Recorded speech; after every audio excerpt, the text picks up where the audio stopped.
Teoscar Hernandez, when we talk about hitters that are elite against lefties, I feel like his name isn't really in the mix, but quite frankly, it really should be. Since the beginning of last season, and we could even go back further than this, but even since the beginning of last season, 376 WOBA, a 257 isolated power, and a 139 139 WRC plus. He should be hitting cleanup tonight against Eduardo Rodriguez, who really hasn't gotten off to the best start so far this year. Home runs have been a little bit more of an issue than they have been for him in the past. And against this club, once again, another good hitting club against lefties. I think he's going to run into issues quickly against his club. So Hernandez in the middle of that should be able to do well tonight. Not really overly expensive either for his spot in the lineup. So I think Hernandez is a really good spot going up against Rodriguez.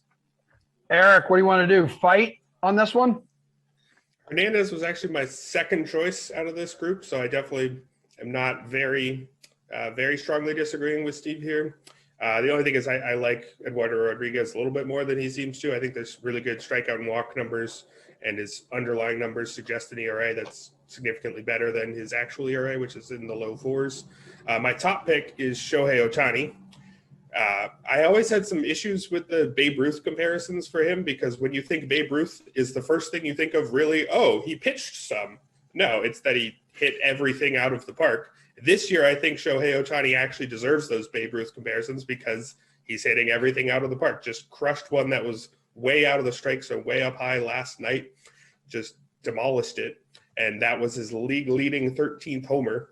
He's second in the league in barrel rate. He trails only Giancarlo Stanton, who famously hits the ball kind of hard. He trails only Stanton in max exit velocity.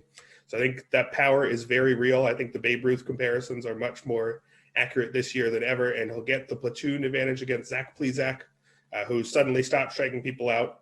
And last year, that spike in strikeout rate kind of came out of nowhere compared to what he did as a rookie. So I think Ohtani's got a good matchup here and should keep being Babe Ruth tonight.